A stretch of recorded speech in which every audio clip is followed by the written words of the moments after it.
I think with the FIFA World Cup is if when you're hosting it is one of the reasons why you want to is pure PR, and Qatar needs that PR in order to it's what you will remember is how the game ended at the end and who hosted the game.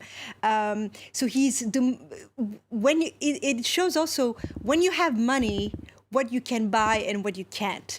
At the moment, he's buying everything. I mean, we talked about China with human rights. What livelihoods it has cost to in Qatar to do all these structures for the games is absolutely astonishing and devastating. But, on the other hand, I cannot help imagining, why don't they get it? Because it's also bad PR.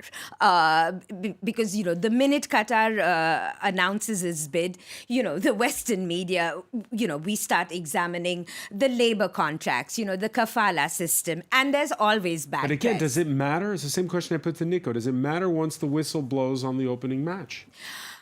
Probably not. And also, the sort of fine lines are not seen. Yes, of course, the labor laws in Qatar under the kafala system is awful. But the laws are a lot better than the UAE and Saudi Arabia, etc. Nobody is talking about how much worse the labor laws are in the UAE and Saudi Arabia. You host the FIFA World Cup. You throw the football agenda into disarray, and you're going to get a lot of bad press as well.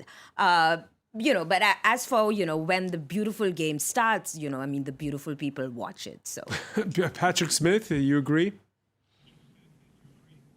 Well, I think on two grounds. On as Leila said, the labour conditions have been atrocious, and we're not just talking about lack of pay and lack of decent pay. We're talking about people falling off buildings and not getting medical attention, no proper health insurance. Really appalling treatment by one of the per capita richest countries in the world. So I mean that is an issue. There's also the issue of why is it necessary to hold a football tournament in one of the hottest countries in the world, and the amount of energy it's going to take to deliver air conditioning to both the players and the audiences and all the rest of it. I think there are a lot of PR problems with this. But having said, Qatar as an owner of football clubs in your own fair city, Francois, I guess it's a way of putting itself on the map big time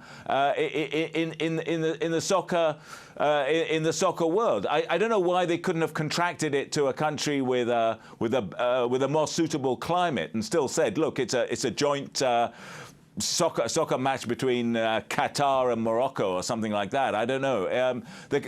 Surely there could have been other ways of doing this.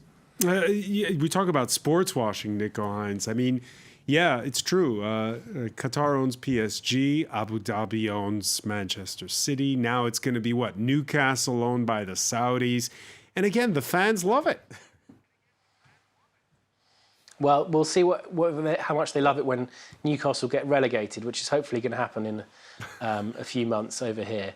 But yeah, it's definitely true that it manages to win you big headlines. And I don't think the French media has done a particularly great job in holding up PSG as a kind of object of horror and appalling. Over here in the UK, people are Man City is not well liked by the general population. Same with Chelsea, who are owned by this Russian billionaire. I don't get the sense that the French media has done such a good job of making people aware that there's nothing to be proud of about PSG. It's just something owned by a Middle Eastern country. It's not a real sporting endeavour anymore. But I think that the press is really interesting in all of this. And I think what has really shocked me in Qatar ahead of the World Cups, I think it was last month, there were 2 Norwegian journalists arrested there and had their cameras destroyed after they were trying to do some research on a story which probably would have been embarrassing for the authorities there. And that got some pickup. If the Qatari authorities start arresting journalists during the World Cup, or forcing journalists to do things, forcing them to go to certain places, banning them from going to other places, that really will kick off a big stink, because journalists will be distracted by the football to some extent. But if they start getting treated badly, if they start getting arrested, that really will become a massive storm, and it does risk undermining the sports washing credentials of the whole enterprise. Aysegul Sert?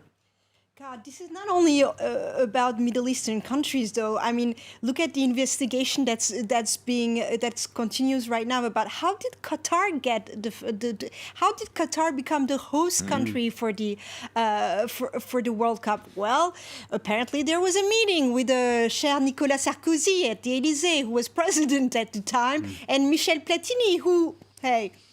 As a Turk, we have heard of his corruptions and cases that are going on. My childhood hero as a player. You're breaking my heart.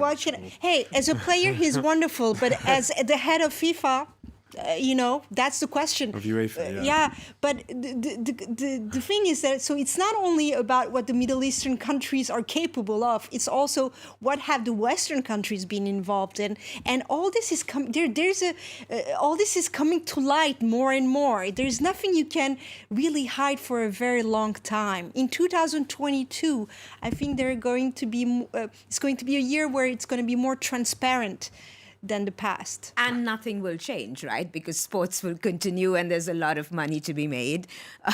All right. Well,